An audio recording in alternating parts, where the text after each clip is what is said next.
We had 5 players move clubs last episode. I'm super excited to see what's happened. Have they been loaned out? Are they getting real minutes in real big leagues in Europe? Let's hop right in. As always, my friends, we are starting. It is June 30th, 2026, so this is the end of year 3. Our first player, because I talked a lot about him at the end of last episode, is going to be Marcus From. Okay, Marcus is still with us. He's still with Mainz. He's now 19 and a half. He's on 18.25 grand a week. He signed a new contract. He's gone up to 25 to 75 million in value. So Marcus has gone from 6 grand a week to tripling that to 18 and a quarter per week. How has this happened? Okay. In 2026, it's not showing him having any season stats. Now, is that because like the season is technically already over and we've already rolled into the next season? Yes. In the Bundesliga, he gets 9 total substitute appearances. I think I said if he had 5 starts and a total of 10 to 15 total appearances, that'd be really good. Obviously didn't get the starts, but 9 substitute appearances is okay. He got 2 cup substitute appearances as well. Again, fringe player, you kind of expect that. But a 6.5 in the 9 substitute appearances and a 6.3 in the cup. Not exactly lighting it on fire. Why has his value gone up? Is it just because, like, I mean, again, he's 19 and a half, young kid, right? And you're like, this kid's got it. He's got the attributes. We just need to get him some game time. Mainz stay in the Bundesliga, so they did not get re-relegated. They finish in 16th. So they were in the relegation playoff against Hanover. And it looks like Marcus did not play in the first leg, nor in the second leg. So he doesn't, they're like, this is too important. We're not going to roll the fringe player out. That, fair enough, makes sense. But he signs a What? Okay, Marcus signed a contract, the first contract, in January 2025. It was until June of 2027 at a 1-year extension clause. 7 months later, he signs a new contract for triple that amount with a minimum fee release clause of 50 million euros, which is valid for about another year now at this point, and a relegation release clause of 24.5 million. So is that just the agent, like, pushing? Because he just got there. Like, normally, right, you go to offer a contract or offer somebody out to loan after you signed him in January. They're like, I just signed a contract. I don't want to leave. And he's somehow finagled tripling his wages in 7 months. That's like, props to your agent, Marcus, I guess. Like, that's really impressive, especially because it's like, again, yeah, he had 9 substitute appearances, and I'm not trying to take the wind out of Marcus's sails here, but like, it wasn't like he was lighting the league on fire. But they stay, they don't get relegated. They stay up, so that's good. He's up. Maybe it's the international. I've just noticed that. He's up to 10 caps and 14 goals. Previously, he had 3 caps and 1 goal. So maybe it's the international stage is bringing him to the forefront, and he just needs to continue to get older and develop in the league. The fact that they have stayed in the Bundesliga, I'm curious, like, what is his status now? He's still on a fringe player contract. And again, in the Bundesliga, 18 grand is seemingly nothing, right? Like, you've got regular starters making 52, 55 and whatever. Other fringe players at 30,500 on loan and 11,000. So he's well paid for what he's doing, right? And the squad player right above him, at least, on the substitute list, is just making a little bit more, but his value is insanely high. This does look like he is maybe solidified as like the rotational player, but again, just think of like striker, and this guy can play striker. Is he an actual striker? Yes, he is. So maybe that means Marcus is still kind of third in the pecking order in terms of coming into that striker spot. Not sure. But they didn't get relegated. We will look at his international stuff. Let's take a look at his attributes real quick. And every single one of his physical attributes increased by 1. Okay. Yeah. He's not even probably finished. I mean, maybe he's getting close. 19. But like, from a height standpoint, he's not going to get any taller, really, would be my guess. He's 5'10".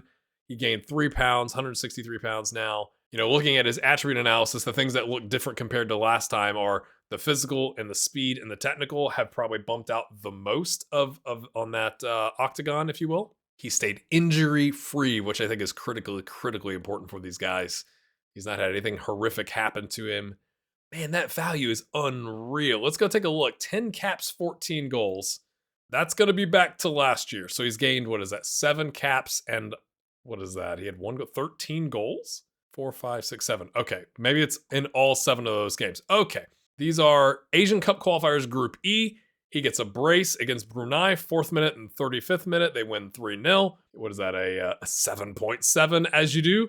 Lebanon, he does a 6.7, doesn't score, shocks the universe with that. 15,000 people in the stands, so that looks like a sellout.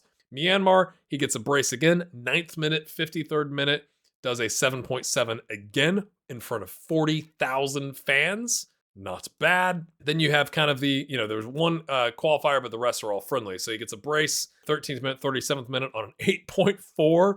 Brunei, he gets a brace, 8.3. Still not got that international hat trick, despite all of the goals. That's kind of funny. No hat tricks until he gets to Sri Lanka, but that's in a friendly. So he's banging in the goals. 8.0 there, and against Bhutan, he has a 7.8 before that with the brace. So he is knocking in the goals. Now, to be fair, when you look at the, teams that he's playing against, it's not like Denmark and Argentina, but you just can play who you could play, and he's crushing it in that standpoint. And I think that's probably elevated his status as well as the move to the Bundesliga. What do you think? And this is interesting. He's not listed as a top player. My guess is in FM, I can't remember right now, that's probably based off of the players overall playing and not just for the, the team, but he is listed up here as a key player, but he's not listed as a top player. So maybe there's a difference there in that, like Jordi Amat. Jordi Amat is 34 and making less than half of what Marcus is making. But I guess maybe he's had more longevity, 24 caps. Like, I don't know. Maybe it has something to do with like longevity and reputation and all that kind of stuff. I wonder what Jordi's reputation is here. 2-star. Marcus's reputation is 1-star. Still got the same agent. All right, so he's got 3 years left on that contract. Curious what you think happens. Does he, because I was wrong. I said, get 5 starts, he'd be good. I think with that fringe player contract, he's likely not to get that many starts this season. But is he going to be chomping at the bit, or is it going to be maybe moves in the January window if they're looking safe, or do they keep him around because he's like just good enough to throw on? Be interested to see what happens next time. I just clicked on it. Chase is not a one club man. He's moved to PSG. I can't believe that. I cannot believe that. 28 million to 85 million value. He's making more than Marcus, 18.75K a week. Wasn't his last contract 600? Yes, Marcus's last contract was 600 a week until 2027. He was worth 800K to 2.4 million. He had that 1.6 million release clause. Did they activate it? They did. Now, to be fair, he's in PSG too, but I mean, whatever. Like, who cares? He gets 7 starts on a 6.41. Wow, the previous season he was on a 6.72, so he actually performs worse. That's probably a half season, right? Unless he had some sort of an injury or something like that. He also had 2 cup starts on a 6.65, so it's not exactly lighting it up. For PSG 2, he does 11 starts, 1 substitute appearance. I've never thought I'd see so many substitute appearances for goalkeepers on a 6.82. Now, again, that's, wherever PSG 2 plays. He's on a future prospect contract. 28 million, folks. You got Donnarumma, Tennis. Is he like the third? He's like the next up-and-comer? That is insane. Okay, so he's just moved in the January window. We'll have to go back and look. How did he, I'm curious if he got injured or something like that. They have a 1-year extension, so it's a 4.5-year deal with a 1-year option. He got paid bank. He's got a 450 left on his loyalty bonus. Okay, had a tight thigh, a twisted ankle, a concussion. Chase might have a thing with injuries. You might argue. None of these are like serious. I mean, obviously the major ones are early in his career when he's growing and developing and all that kind of stuff physically. But my goodness. Okay, looking at his attributes, we got those bright yellow aerial reach and one-on-ones now at 16. Determination, no change. He's kind of stuck on that 11 determination, which is kind of interesting. And his acceleration and stamina are the only physical things to really increase, which is, I find that a little bit surprising. So he comes across as like super technical, But the physical attributes, I know, again, goalkeeper, but like you still want your goalkeeper to have acceleration to come off his line, to be strong. Like he's obviously got the jumping reach. He's 6'4". He's gained another 5 pounds, so he's up to 185 pounds. That is quite the change. I was a little worried Chase is going to be like, I like Australia. It's great here. But apparently that 1.6 million and the paycheck, can you imagine going from 600 a week to almost 19 grand a week? Where do I sign? My friends, hopping in here real quick on the FM26 piece I did about, is that going to be the end of experiments or is the editor going to be delayed? I started getting some views from like external where like somebody shared it on Facebook or something like that. And I'm curious if you are involved in any social media, Reddit or Facebook or something like that, FM groups. If you're enjoying this content and this experiment, you might share the first episode with something like that to see if we can help continue to grow the channel. It really does help. It's showing YouTube that this is a relevant channel that people are continuing to watch. I'm continuing to work really hard in the build up to FM26. So if you're enjoying this content, you have no idea how much a comment in particular means, because as a content creator, it can be a little lonely. I sit in my office a lot playing Football Manager, so I'm not getting that like live stream, chat interaction or something like that. So a great way to support your favorite creators, not just me, is to leave a comment and a like, and obviously subscribe if for some reason you haven't subscribed by this episode. So thanks for all of your support. And also, even though I'm going into a little bit more detail on the attributes in this episode, as always, I will post the full attribute screen on the Patreon so that you can take a look and do a deeper dive. It's a free view. You don't have to be a paid member, so go check it out. All right, next up, we're going to look at Gustav with Juve. Still there, 11.5 to 35 million in value. He's got some more. He's got 9 caps. I think he had 1 the last time we saw him, so he's got an additional 8 caps for the senior team. He's on 9.5 grand a week. After tearing that hamstring, nothing else has happened, so I guess that's positive. Last season gets 11 starts, 1 substitute on a 6.75. Again, this is for the team in Serie B, I believe is how we say it in Italy. So for the B team, I thought he would have a little bit more than 11 starts, to be honest with you. He had 3 the previous season, 11 starts the next season. He has almost as many international appearances as he does for like the B team, which is, I mean, I know probably Juve's B team is really good, but you kind of go like, yikes, right? And again, we're in the summer now, so he's currently listed as, the second player on the bench as a breakthrough prospect with an enormous value. Maybe that explains why. We'll have to see kind of how that shakes out. Reputation is still solid here, fairly good now, up to 2 stars. Let's look at his attributes because I'm curious if getting to Juve and like the next gen has really, you're going from amateur club in Hungary to Romanian Liga 1 to now Italy, right? Serie B or Serie B. Surely that's helped his attributes. The first thing that jumps out is all of the colors on the right with the physical. He already had 16s on the agility and the natural fitness, so the pace is up to a 16. His stamina and strength have increased by 1, but that's it. That's actually surprising to me. He's gained an additional 4 pounds. He's 6'1". Ooh, this has not gone how I thought. But on those key center back attributes, his marking and tackling have decreased by 1. That is very surprising to me. His composure is also decreased, as has his concentration. That is a really mixed bag.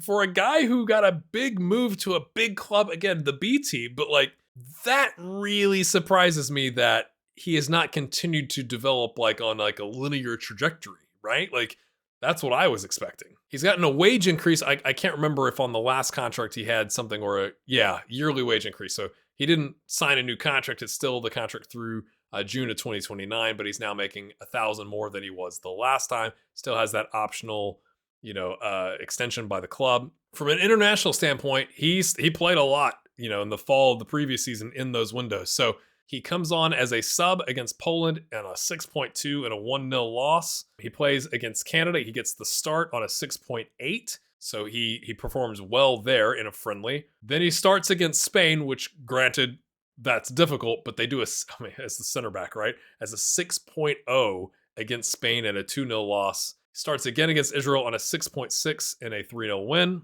They get a draw with Poland on a 7.0. He gets the start there. Again, this isn't World Cup qualifying, so he is in the mix here. And then it doesn't look like he plays in the friendly against Paraguay. That's probably like a minutes restriction or something like that. Coming into 2026, he starts in a friendly, a loss to Iceland, but he does a 6.8, so he performs well. He starts against Kosovo on an 8.1. Obviously, you would expect the center backs to be able to maybe hold them back a little bit more easily. Does a 7.2 against Armenia. And now we have the Nations League coming up in the fall of this year. You would imagine, since he's been playing regularly, he's in that rotation, you would imagine he's going to get starts there. Like there's 6 games. Hopefully he's getting 4 or 5 starts out of that, depending on if he stays injury free.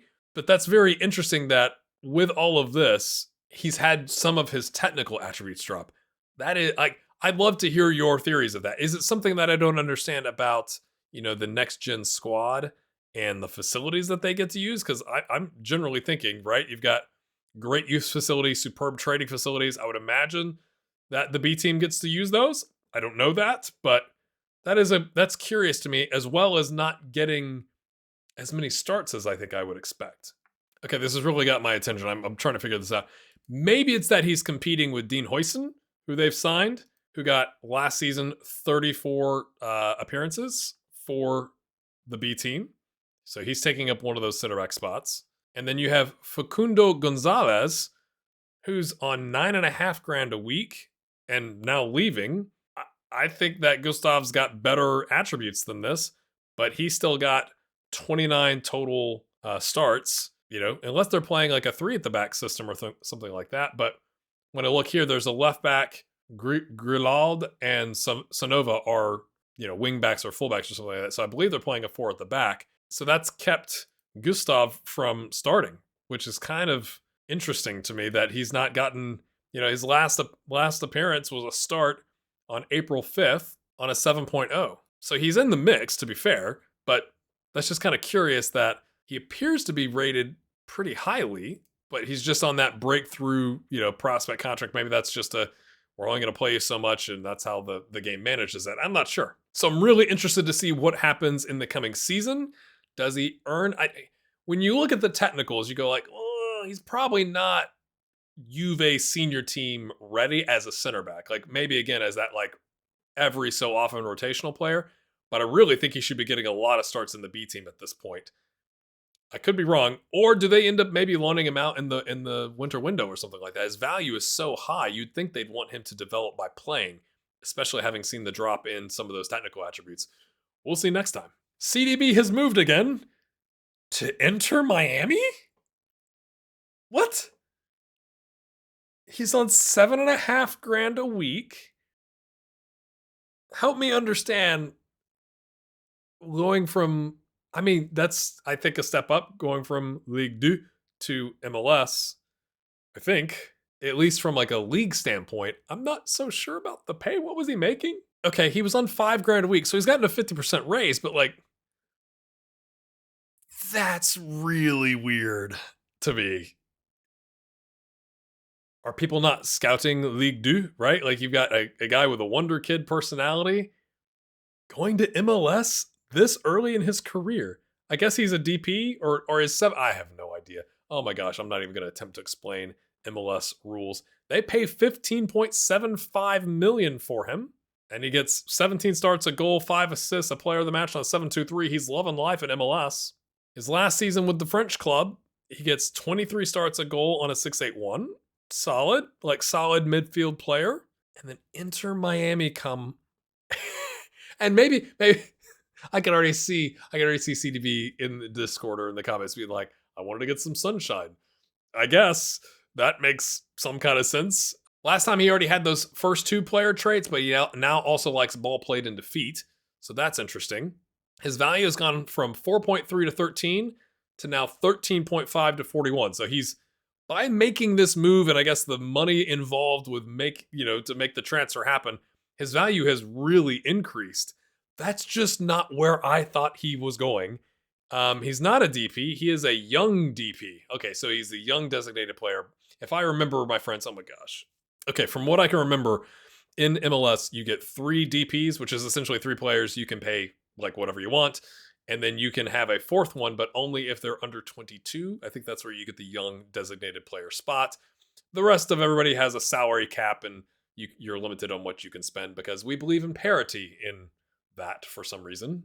Now, has this move helped with his capabilities? Again, he moved in February, so he's really not been there long, but like MLS starts usually, I think, in early March or mid-March or something like that. So like that's why he's already gotten, game time. But has that increased his attributes in any meaningful way? And again, it could just not be Inter Miami. It could also be, from Ligue 2 playing there and being in that club. Actually, let's look at Inter Miami's facilities in comparison first. So they got 4.5-star facilities. Lovely. This club had 3.5 stars. So he's gotten an increase there. Again, not that I think that would be the main driver. It's like it's all the playing time as well that's probably helping him out. Determination is the same, which is, I just think it's interesting when you see all the other mental attributes increasing, but you're not getting a big jump in, I'm determined to be successful. Someone's going to comment that's not how determination works in FM. That's fine. Flair and leadership, up to a 4 on leadership, but both of those are increases by 1. And his stamina and strength both increased by 1. He puts on another 3 pounds and grows an inch, so he's now 5'10". He's lighting up MLS thus far on a 7.23. 5 assists in 17 starts is pretty good, right? I'm surprised he's not like in that moving into like a number 10 role or something like that. Maybe he has someone else to compete with in that role. Let's go look at. I didn't think to take a look at the rosters. Leo Messi is gone from the game. Messi is not on the roster. He retired on December 5th of 2025. Is CDB the new Messi?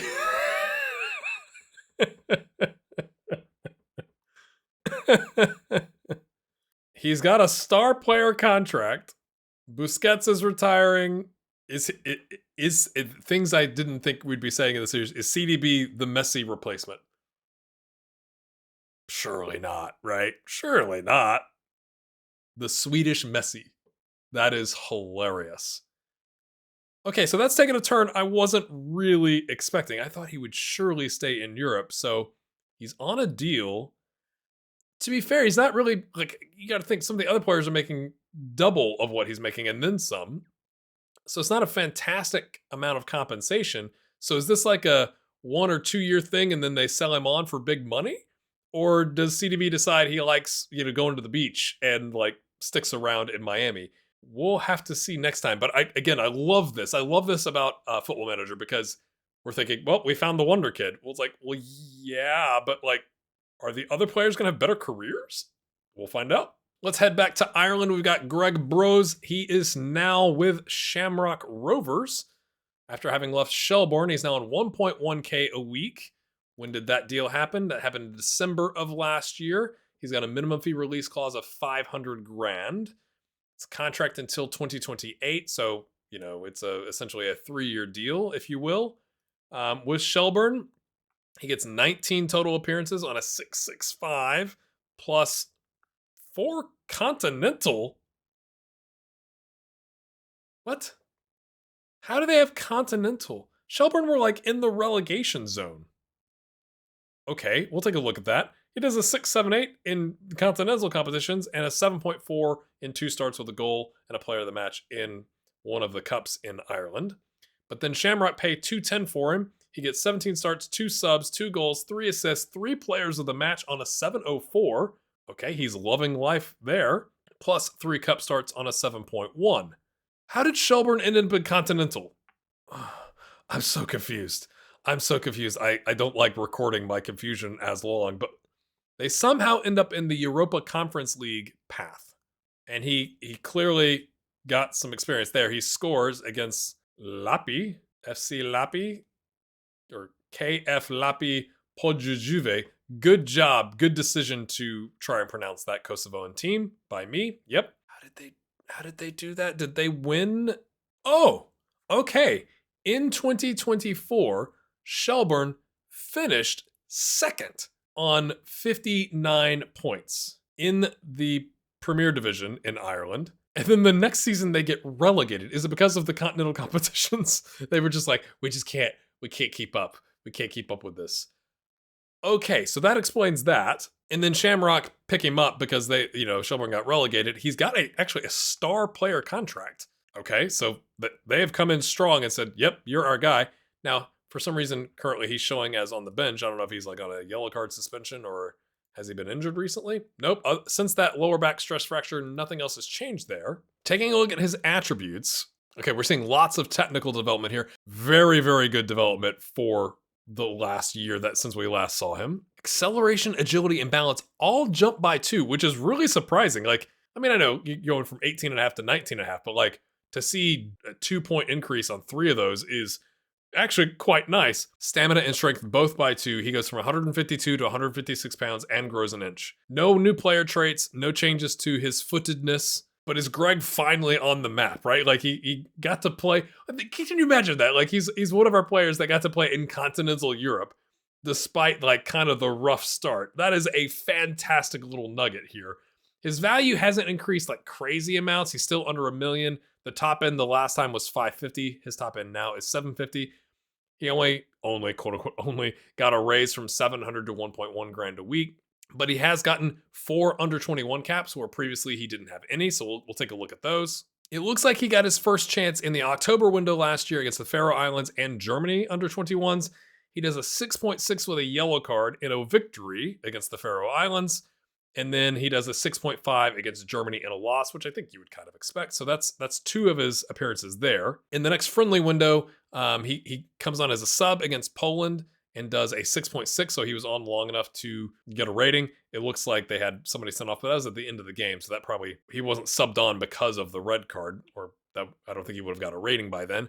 And then against Moldova, he gets the start on a 6.8, and that's it. So they've got now the under 21 qualifiers for, I believe that's again the under 21 World Cup in the September and October window. So we'll have to see next time if he, continues to play in those matches. I think he's in the mix, so that I would imagine he would. Ralph Ragnick is the manager of the Irish national team. Go on then. So again, he's got that 500,000 minimum release clause, which is right smack in the middle. He looks like a decent player. It actually, now that I think about it, it wouldn't surprise me if he got some sort of exposure, if somebody would take a punt on him. Like you're thinking like 19.5, I would be thinking as a manager, like those mentals, pretty good technicals, love that technique, for that left winger, but also can maybe play in the middle of the park if you need him to. I would take a punt for 500 grand, but we'll have to see, does he get enough exposure that there's people scouting him to where he could get picked up? And maybe that comes from the Europa League, because Shamrock does have the Europa League coming up in 10 days. They are in the league path, so like whether they make it into the actual Europa League or if it gets punted down into the Conference League, we'll just have to see. All right, let's go check on James in Benfica. He's still there. His value is identical to what it was last time, so no changes there. I'm a little concerned because we're not seeing anything down here. Maybe he played for the B team. He's got the under 23. He's been made available for that. He's listed for loan. His wages have gone up 500. I'm guessing that is a 10% yearly wage rise, so he's getting a raise every year. Good for him. But is he playing? Okay. For the senior team, he got 1 substitute appearance in the league on a 6.7. Okay. And a cup start with a substitution on a 6.45. That's it. So he has not played for the B team. That's really curious. You would think like he's at least showing in the previous season as available for the B team or in the B team. This time that doesn't even show up. So he's in the senior team. I don't know what the registration rules are. Can you only be registered for 1? That doesn't make sense to me. Surely you could drop some of your players down to get them some minutes. I could be wrong. But why has he did he get a horrific injury? Why has he only made 1 substitute appearance? Nope, no injuries. This is why I love this, because you go like, oh, he's with Benfica. Like, how's it going to go? And then it's the desert of Portugal. He doesn't do anything. Really surprising. Really, really surprising. Okay, so we're going to look at his attributes and see if maybe he just spent the entire year training and therefore he's gotten better, maybe? Corners and dribbling increased. His free kick taking decreased, but his heading increased. His marking is down and his technique is up. Composure is up. Concentration is down, both by 1. And off the ball and teamwork both increased. His agility jumped up by 2, pace by 1, stamina by 2, strength by 2. He grew an inch and he gained 4 pounds. He's still just 138 pounds. It's a little bit of a lightweight unless he's just pure muscle or something like that. But really not a whole, that is really surprising me. Not a whole lot going on. It doesn't appear that he's gotten any, sniffs at any of the teams for Colombia either. That is really surprising to me. So we'll have to see what the next year looks like for James. I think he probably needs a loan move. Like if he's not, fair play, right? If he's not good enough to get a spot in the senior team, which looks quite full, you could say. And clearly, like, right, if he's trying to be the number 10, he's competing with Orkun Kochu, who is on 96 grand a week and looks very, very good, as you might imagine for somebody at that level. Like, fair play that he's not doing that, but the fact that he's not also playing for the B team, I don't really understand. So maybe he really needs a move. Last but not least, Chris Carpenter is now with Borussia Dortmund. The first thing I think of, just because I just thought of this, is does he still have the same agent as Gregory Bros? Okay, so they've got Brian Vasquez, and Greg's got Brian Vasquez. Greg is now showing nationality of Irish, right? I forgot to mention that in the last one, so he's now got those under 21 caps for Ireland, but that doesn't mean he's senior cap tied, right? And again, Chris is capped at the under 23 level for the United States, but again, my understanding is he could still take that San Marino call-up if he doesn't start getting call-ups for the United States. But that's the international stuff. Let's take a look at what's going on, because he's moved clubs to Borussia Dortmund. He's on 16.5 grand a week. He gets a 350 grand move. He's in the B team and he's not played. Yay! Now, the 26-27 is like literally the season that's coming, so that's fair play.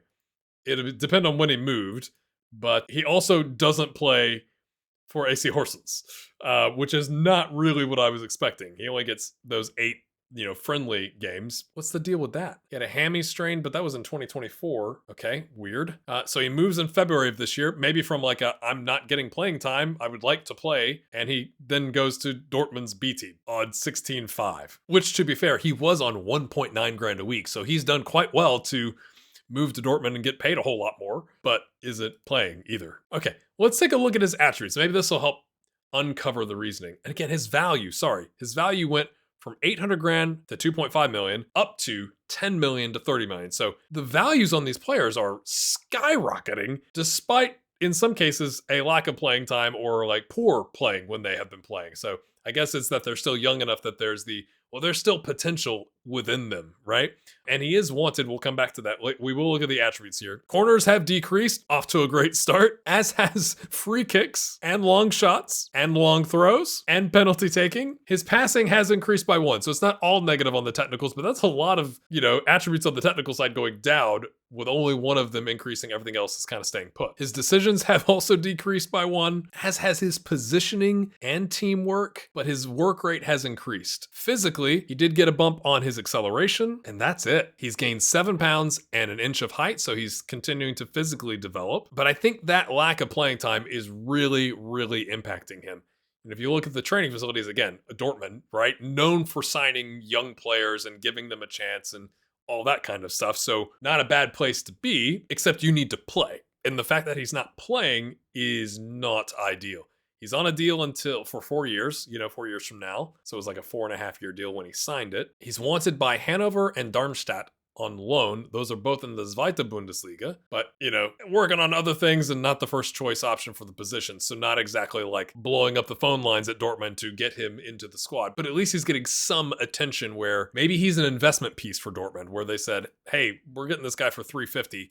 His value is insane. So let's get him loaned out to get him some experience, and then we'll sell him on, because that's what we do from a business model standpoint. And while he remains capped at the under 23 level, he didn't play in either. There's only 2 games last fall. He didn't play in those, and then the under 23s haven't had a game yet in 2026. They don't even have anything on the schedule. And in fact, the under 23s don't have a staff, so it's one of those in-between type things. Also, Gary Smith is the manager of the U.S. men's national team.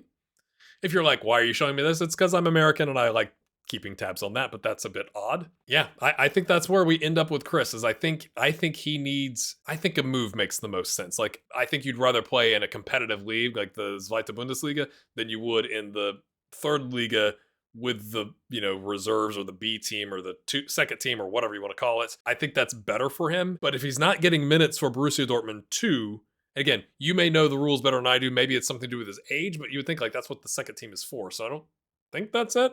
Maybe I'm wrong, but if he's not getting minutes there, is he going to get minutes on loan with the Zweite Bundesliga team? It almost seems like it'd have to be one of those teams at the bottom of the table that just got promoted as a chance to really get in, versus a team that maybe just got relegated from the Bundesliga that's trying to go back up. I wouldn't want him to go to a club like that. All right, my friends, that's where we're going to finish today. Again, I've got them stacked by transfer value. Chase jumping to the top of the pile.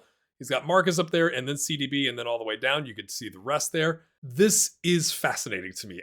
I am really, really confused by CDB's move to Inter Miami, I think. And I'm really curious if that means if it's a short-term thing and he eventually gets enough attention and goes someplace else. Again, hopping back here for just 1 second, he's not had any attention for the Swedish national team either. So that'll be interesting to see if that starts to like flush out, or if he at least gets like, under 23 or something type caps for the national team now that he's on a star player contract in the United States in Miami. Weird. But if you've enjoyed that, my friends, make sure you hit the like button. Leave a comment with, do you have a different opinion now as to who the real Wonder Kid is? Or do you think now we might have more than one with that really high potential? I look forward to seeing that discussion in the comments, and we'll see you next time.